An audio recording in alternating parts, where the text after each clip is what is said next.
Hey there, everybody. P. Pardo here from Comic Book Users. Welcome to another episode of Villain Spotlight alongside Mr. Wild Bill. Hello, comic book fans. Welcome back to another episode of Comic Book Users. Yeah, we're going to do a Villain Spotlight on an unknown DC character, virtually unknown. Talk about the Molder. Yeah. I was going through my collection recently. I bought some more bags recently. I've been rebagging my collection. So I saw this cover and I was like, who is this dude? And I was like, I read this when I bought it, a couple of years ago, but I like this cover. But the Molder, he actually appears. This is a two-part story because he appears in this book, but he's not on the cover.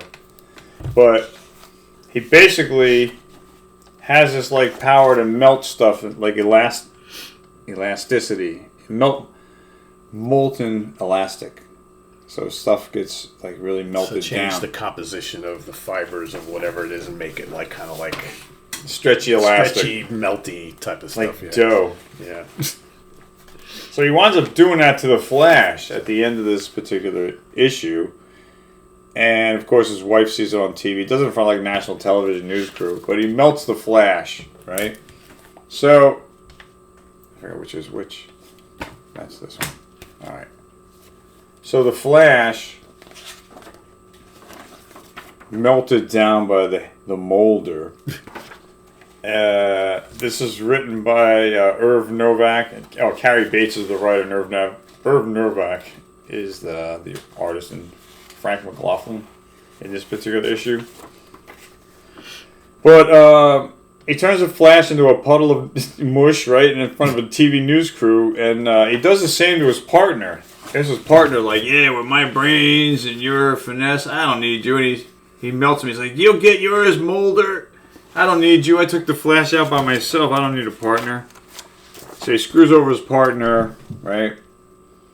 So he turns, that's his power. That's it. He just turned everything into elastic liquid. Is that all you got? But it turns out... It's a terrible name for that, Molder. Yeah, it's menacing, right? So in the previous issue, right, the Flash comes to the Elongated Man's house and picks him up, takes him out of the house light speed to go help fight crime. And they kind of do that flashback in this story. Because what happens is, here's the lamest thing about this Molder guy. It gets worse. Right? This Molder guy's dreaming. And he goes back to this flashback thing, right? Here, in this little blurb of these panels here, what you have is the Elongated Man is changing his face into the Molder. Now, why? I'm not even going to tell you. Basically one and the same, right? He's got split double personalities. And what happens is, because he's moved at Flash speed, that warps his elongated mind, good guy mind, into a villain mind, and he becomes the Molder, and he's at wits with the Flash. He's clashing with the Flash. But you almost think it's a separate guy, And as they're reading through it, it's almost like a Dr. Jekyll, Mr. Hyde kind of thing. So you got this guy. These are Russian spies, and they're overhearing Iris. You got the elongated mind. You got the wives up panels here.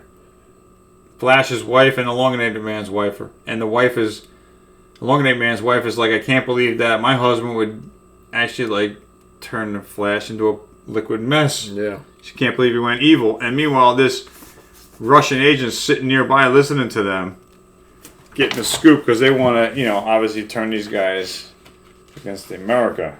So you got a little Russia spy action going on in here too in this plot. Cold War days in the mid-70s. So you got, Flash is figuring out that when he picked up the Elongated Man, that must have had something to do with his brain. Because what it is the Elongated Man gets his powers from the ginkgo tree. Did you know that? From South America? No. So it's this fruit, and somehow the chemicals in that fruit that give him his power, that reacted. Mm-hmm.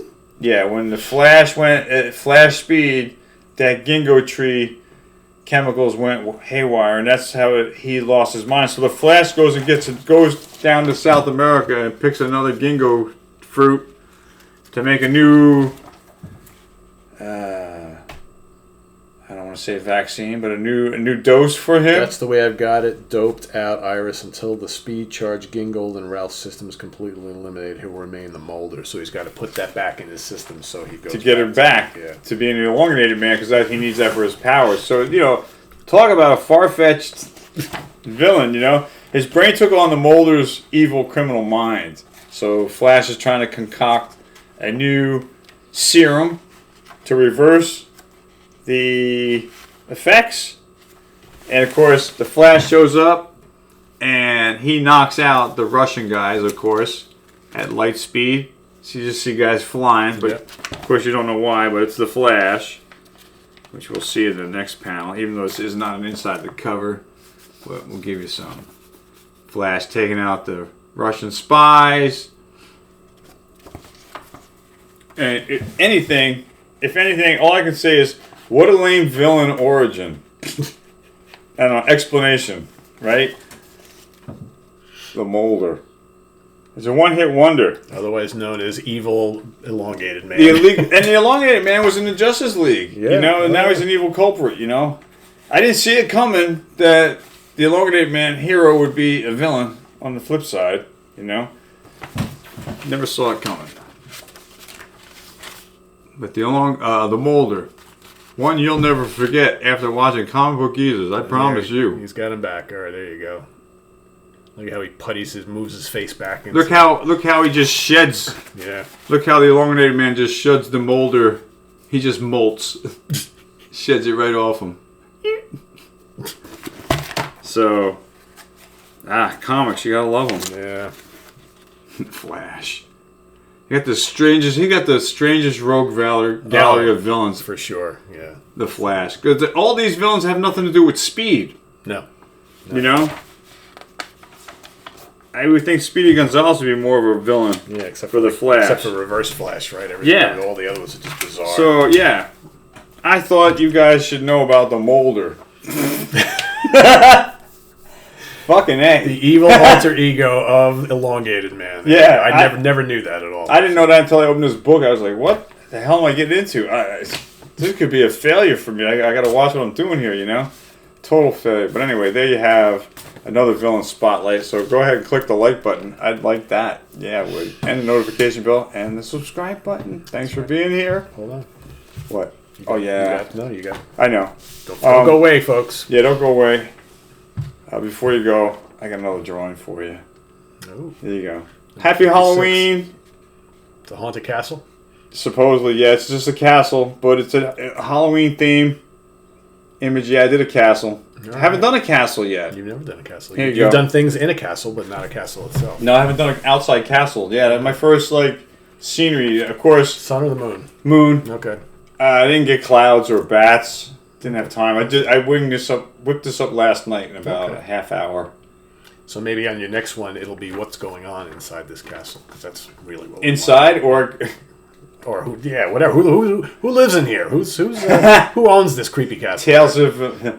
Tales of Shara. The Halloween issue, right? Yeah. There you go, number 56. Well, anyway, yeah, I did a castle. So there you have it. Give it a try. Number 56. All right, 60's right around the corner. Coming up. Anyway, thanks for being here. You know what to do. Yep. Come back and see us again real soon. All right. Thanks.